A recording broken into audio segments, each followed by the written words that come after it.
Hello friends, हमारी video का आज का टॉपिक है टेम्परेचर कंट्रोल सिस्टम। तो जो टेम्परेचर कंट्रोल सिस्टम होता है वो किसी टैंक, लाइन, प्रोसेस या किसी बॉडी का टेम्परेचर कंट्रोल करने के लिए यूज किया जाता है। तो फ्रेंड्स, इससे पहले हमने एक वीडियो बनाई है लेवल कंट्रोल सिस्टम। तो मेरा सजेशन ये है कि पहले आप उस वीडियो को देख लें, उसके बाद टेम्परेचर कंट्रोल सिस्टम की वीडियो को समझें तो वो आसानी से समझ में आएगी। उसका लिंक मैं आपको डिस्क्रिप्शन में दे दूँगा और आई बटन पर दे दूँगा। तो फ्रेंड्स, स्वागत है आपका अपने चैनल इंजीनियरिंग स्टडी पर। यदि आपको टेम्परेचर कंट्रोल सिस्टम के बारे में अच्छे से जानना है तो इस वीडियो को अंत तक देखते रहें, और अभी तक चैनल सब्सक्राइब नहीं किया है तो उसे सब्सक्राइब कर दें और वीडियो पसंद आए तो उसे लाइक कर दें। तो चलिए फ्रेंड्स, शुरू करते हैं। तो टेम्परेचर कंट्रोल सिस्टम में हम सबसे पहले parts of temperature control system देखते हैं कि टेम्परेचर कंट्रोल सिस्टम के क्या क्या पार्ट्स होते हैं। तो सबसे पहले इसमें टेम्परेचर कंट्रोलर आता है। टेम्परेचर कंट्रोलर मीन्स टेम्परेचर को कंट्रोल करने वाला।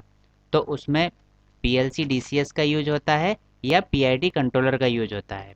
तो वो किस लिए यूज होता है? वो यूज होता है to control the process temperature, किसी भी प्रोसेस के टेम्परेचर को कंट्रोल करने के लिए। अब वो प्रोसेस में कोई लाइन भी हो सकती है, कोई बॉडी भी हो सकती है, कोई टैंक भी हो सकता है, कुछ भी हो सकता है। तो वो प्रोसेस का टेम्परेचर कंट्रोल करने के लिए टेम्परेचर कंट्रोलर का यूज होता है। अगला होता है न्यूमेटिक पोजिशनर या इलेक्ट्रोन्यूमेटिक पोजिशनर। तो न्यूमेटिक पोजिशनर या इलेक्ट्रोन्यूमेटिक पोजिशनर का यूज होता है to control the pneumatic control valve, pneumatic control valve को कंट्रोल करने के लिए। अगला होता है कंट्रोल वाल्व। कंट्रोल वाल्व का यूज कहाँ होता है? Control valve operates to control the temperature. Control valve temperature को कंट्रोल करने के लिए ऑपरेट होता है, यानी कि ओपन होता है या क्लोज होता है, जिससे किसी भी प्रोसेस का टेम्परेचर मेंटेन हो सकता है या कंट्रोल हो सकता है। अगला आता है बाईपास लाइन। बाईपास लाइन का यूज क्यों करते हैं इसको देख लेते हैं। To bypass the control valve in case of valve failure और रिपेयर। कभी कभी क्या होता है कि कंट्रोल वाल्व फेलियर हो जाता है या कंट्रोल वाल्व को रिपेयर करना होता है, उस केस में बाईपास लाइन का यूज किया जाता है। बाईपास लाइन को यूज करते समय ऑटोमेटिक सिस्टम का यूज हम नहीं करते हैं। उस केस में हम क्या करते हैं? Temperature is maintained by manually opening the valve. Temperature को मैनुअली वाल्व को ओपन करके मेंटेन किया जाता है। अगला आता है टेम्परेचर सेंसर। टेम्परेचर सेंसर जैसा कि नाम से ही क्लियर होता है, टेम्परेचर को सेंस करने वाला। तो अ सेंसर आरटीडी और thermocouple is used to provide the feedback for the temperature. तो जो सेंसर होता है आरटीडी या थर्मोकपल का यूज किया जाता है टेम्परेचर के लिए फीडबैक प्रोवाइड करने के लिए। अगला होता है अलाइन और प्रोसेस, मतलब जिस लाइन या प्रोसेस का हमें टेम्परेचर कंट्रोल करना है तो वो इसका पार्ट होता है। अगला देख लेते हैं friends, temperature control system diagram. तो अब हम टेम्परेचर कंट्रोल सिस्टम का डायग्राम किस तरह से रहता है वो देख लेते हैं। तो फ्रेंड्स, आप हमारी वीडियोस को लाइक कर दिया करें, आपके लाइक करने से हमें बहुत सपोर्ट मिलता है, जिससे हम अच्छे से अच्छी वीडियोज आपको हम प्रोवाइड कर सकें। तो टेम्परेचर कंट्रोल सिस्टम डायग्राम में सबसे पहला पार्ट आता है कंट्रोलर का। तो कंट्रोलर में हम यूज करते हैं पीएलसी डीसीएस या पीआईडी कंट्रोलर। तो पीएलसी डीसीएस या पीआईडी कंट्रोलर से 4 to 20 milli ampere signal I to P converter and pneumatic positioner को जाएगा या इलेक्ट्रोन्यूमेटिक पोजिशनर को जाएगा। अब कभी कभी क्या करते हैं कि I to P converter and pneumatic positioner का यूज करते हैं, या उसकी जगह हम इलेक्ट्रोन्यूमेटिक पोजिशनर का यूज कर लेते हैं। इलेक्ट्रोन्यूमेटिक पोजिशनर वो होता है जिसमें आई टू पी कन्वर्टर और न्यूमेटिक पोजिशनर एक साथ रहते हैं। तो पोजिशनर के बाद सिग्नल कहाँ जाएगा? न्यूमेटिक सिग्नल बनेगा, जो पोजिशनर का आउटपुट रहेगा वो न्यूमेटिक सिग्नल कंट्रोल वाल्व को जाएगा। हम सब जानते हैं न्यूमेटिक कंट्रोल वाल्व का यूज करते हैं। तो न्यूमेटिक कंट्रोल वाल्व का यूज होगा to maintain the temperature. Control valve operate करेगा, कंट्रोल वाल्व के ऑपरेट करने से टेम्परेचर मेंटेन होगा। टेम्परेचर मेंटेन होगा, वो टेम्परेचर किसी सेंसर के द्वारा रीड किया जाएगा।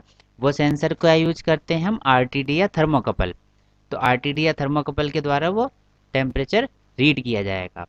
तो यदि ये आपको यहाँ पर समझने वाली बात है कि अगर सेंसर आरटीडी यूज हो रहा है तो सिग्नल आएगा रेजिस्टेंस में। अगर सेंसर यदि टेम्परेचर सेंसर थर्मोकपल यूज हो रहा है तो सिग्नल आएगा मिली वोल्ट में।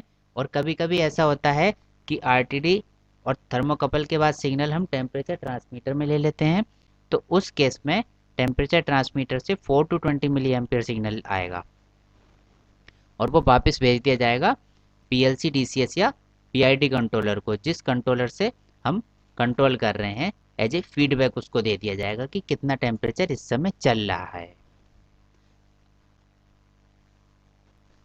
आगे इस डायग्राम की मदद से समझ लेते हैं जो अभी तक हमने पढ़ा है। देखिए पीएलसी डीसीएस या पीआईडी कंट्रोलर रहता है, उससे 4 to 20 milli ampere signal electropneumatic positioner को दिया जाता है या फिर IP converter and pneumatic positioner को दिया जाता है। उसके बाद सिग्नल कंट्रोल वाल्व को दिया जाता है, कंट्रोल वाल्व ऑपरेट होता है। कंट्रोल वाल्व के ऑपरेट होने से किसी बॉडी या किसी लाइन का टेम्परेचर मेंटेन होता है। वो टेम्परेचर आरटीडी या थर्मोकपल द्वारा मीजर किया जाता है, रीड किया जाता है। तो आरटीडी या थर्मोकपल के द्वारा वो signal as a feedback PLC DCS या पीआईडी कंट्रोलर को भेज दिया जाता है। आइए अब इस डायग्राम की मदद से और आसानी से समझ लेते हैं कि टेम्परेचर कंट्रोल सिस्टम या टेम्परेचर कंट्रोल लूप किस तरह से वर्क करता है। तो सबसे पहले आप यहाँ पर देख सकते हैं पीएलसी डीसीएस या पीआईडी कंट्रोलर से सिग्नल चला 4 to 20 milli ampere signal from controller. वो क्या दिया गया, वो I2P कन्वर्टर को दिया गया। I2P कन्वर्टर के बाद कंट्रोल वाल्व ऑपरेट हुआ। कंट्रोल वाल्व के ऑपरेट होने से जो टैंक है उसका टेम्परेचर मेंटेन हुआ। वो टेम्परेचर आरटीडी या थर्मोकपल के द्वारा मीजर किया गया। आरटीडी या थर्मोकपल के द्वारा टेम्परेचर मीजर करने के बाद आरटीडी अगर है तो ओम में सिग्नल दिया गया, अगर थर्मोकपल है तो मिलीवोल्ट में सिग्नल दिया गया और वो सिग्नल पीएलसी डीसीएस या पीआईडी कंट्रोलर को दे दिया गया एज ए फीडबैक। तो फ्रेंड्स ये थी हमारी आज की वीडियो, उम्मीद है कि आपको पसंद आई होगी। Thanks for watching. अगर ये वीडियो आपको पसंद आई हो तो इसे लाइक करें, अपने फ्रेंड्स के साथ इस वीडियो को शेयर करें, हमारे चैनल को सब्सक्राइब करें और बेल आइकन को प्रेस कर दें। Thanks for watching.